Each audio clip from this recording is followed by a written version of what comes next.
ایک ایسی قوم جن کے لیے بھوک صرف ایک لفظ تھا، جن کے شہر میں تنگی کا کوئی تصور ہی نہیں تھا، جہاں سونا مٹی کی طرح تھا اور پانی رحمت کی طرح بہتا تھا۔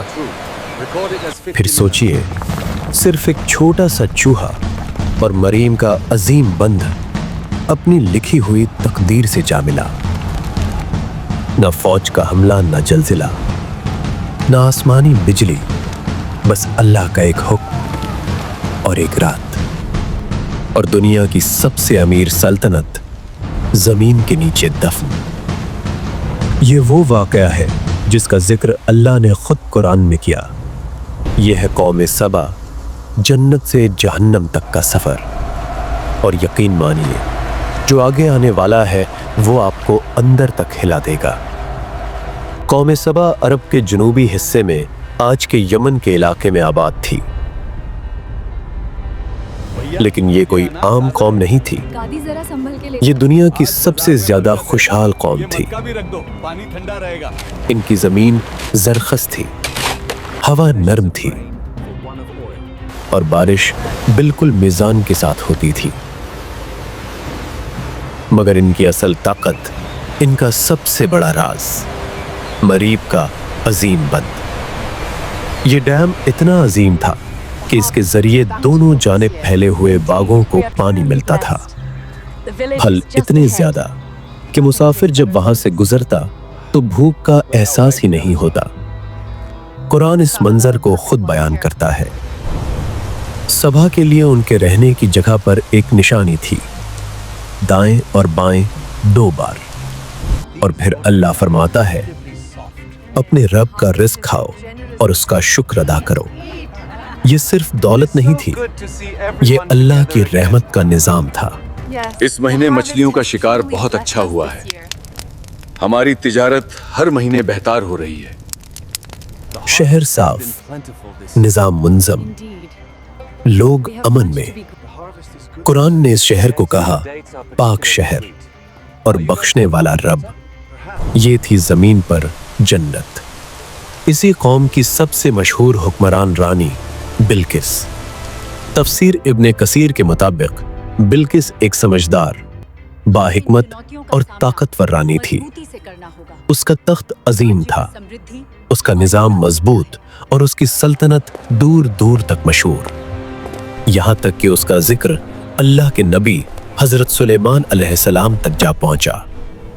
حضرت سلیمان علیہ السلام وہ نبی جنہیں اللہ نے ایسی طاقت دی جو کسی اور کو نہیں ملی۔ جنات ان کے حکم میں، پرندے ان کی زبان سمجھتے، اور ہوا ان کے لیے چلتی۔ انہوں نے بلقس کو خط بھیجا۔ قرآن اس خط کے الفاظ بیان کرتا ہے۔ یہ خط سلیمان کی طرف سے ہے، اور یہ اللہ کے نام سے شروع ہوتا ہے، اور دعوت دی اللہ کے آگے سجدے میں جھک جاؤ۔ بلقس نے مشورہ کیا، تحفے بھیجے، سونا، چاندی، جواہرات۔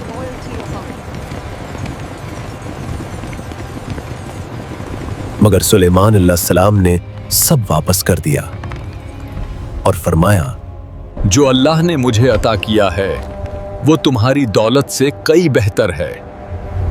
یہاں بلقس سمجھ گئی کہ یہ کوئی عام بادشاہ نہیں، یہ اللہ کا نبی ہے۔ پھر وہ خود سلیمان علیہ السلام کے پاس آئی، اور جب شیشے کے محل میں داخل ہوئی تو پانی سمجھ کر اپنا لباس اٹھایا۔ تب حقیقت کھلی۔ اس وقت بلقس نے کہا، اے پروردگار، میں غلط تھی، اب میں اللہ پر ایمان لاتی ہوں۔ اور تفسیر ابن کثیر کے مطابق بلقس کے بعد قوم سبا نے بھی اسلام قبول کر لیا۔ یہ تھا سبا کا روحانی اور دنیاوی عروج۔ مگر وقت ہمیشہ ایک جیسا نہیں رہتا۔ بلقس کا دور ختم ہوا، نسلیں بدلی، حکمران بدلے۔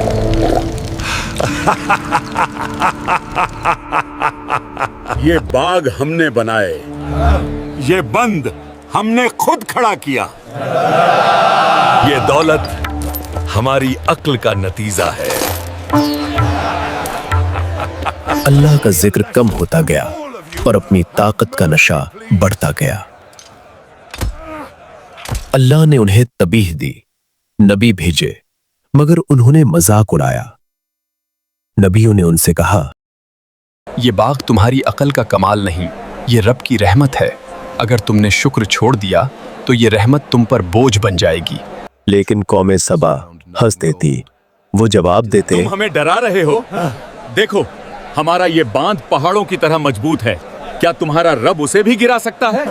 नबी फिर अल्लाह जब कहते, पकड़ करता है तो वजह बड़ी नहीं होती, सिर्फ उसका हुक्म काफी होता है। अगर मगर अज़ाब कौम आना के चेहरों होता पर सिर्फ घमंड तो होता। कब का आ चुका होता। हमारी सल्तनत महफूज है, हमारा बांध लाजवाब है, हमें कोई तबाह नहीं कर सकता। साल गुजरते रहे। अल्लाह के नबी ने बार बार समझाया, रहमत कर बनने से पहले सुधर जाओ। हमारी बराबरी करने चला है, इसकी औकात ही क्या है। मगर उनके दिल पत्थर ही रहे। बंद से नबी नहीं, पुकारते रहे, अल्लाह से डरो। हमें आजाब से डरना बंद करो, हम अपनी ताकत और दौलत से उसे रोक देंगे। और यहीं से उनके जवाब का फैसला हो चुका था। कुरान यहाँ एक ऐसी बात बताता है जो अकल को हिलाकर रख देती है। अल्लाह फरमाता है, तो जब उन्होंने पीठ फेरी, हमने उन पर बंध तोड़ देने वाला सैलाब भेज दिया। रिवायतों के मुताबिक मरीब डैम की बुनियाद में चूहों ने सुराख करना शुरू किया। लोग देखते रहे, मगर घमंड में अंधे थे। ये बांध हमारी ताकत की निशानी है, ये चूहे इसका कुछ नहीं बिगाड़ सकते। फिर वो रात आई, लोग सो रहे थे, शहर खामोश था और मरीब डैम आखिरी सांस ले रहा था। पहले एक आवाज आई, फिर दूसरी, और अचानक बंद टूट गया। पानी जो कभी रहमत था, अब कहर बन चुका था।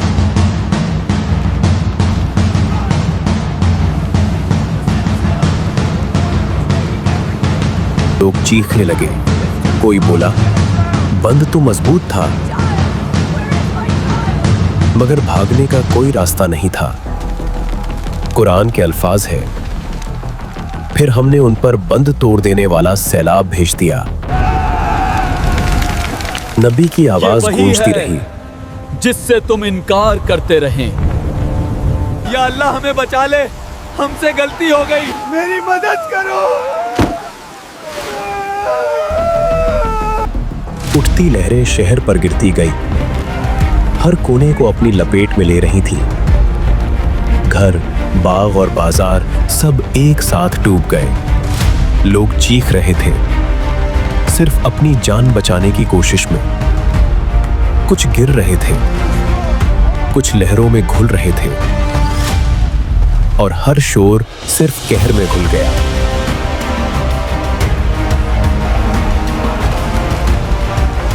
आखिर में एक ऊंची लहर उन सबको हमेशा हमेशा के लिए खामोश कर गई।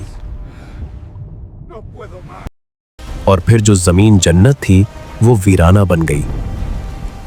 बाग मिट्टी बन गए, घर बह गए, शहर के शहर खत्म हो गए, नस्लें खत्म हो गईं, सिर्फ वाकया रह गया। अल्लाह फरमाता है, उनके बागों के बदले कांटेदार झाड़ियां लगा दी गई। ये सजा क्यों थी?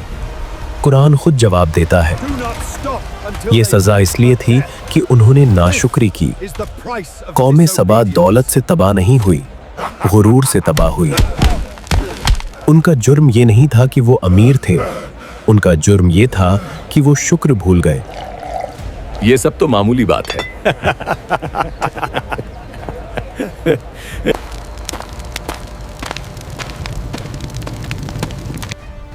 और ये वाकया सिर्फ उनके लिए नहीं, ये हम सब के लिए है। अगर अल्लाह की दी हुई नेमत अल्लाह से दूर कर दे तो वो रहमत नहीं रहती, अजाब बन जाती है। सोचिए, अगर एक छोटा सा चूहा अल्लाह के हुक्म से सल्तनत गिरा सकता है, तो हम किस गिनती में आते हैं? कमेंट्स में लिखो। दौलत या गुरूर किस चीज ने कौमों को तबाह किया? वीडियो को लाइक करो और चैनल को सब्सक्राइब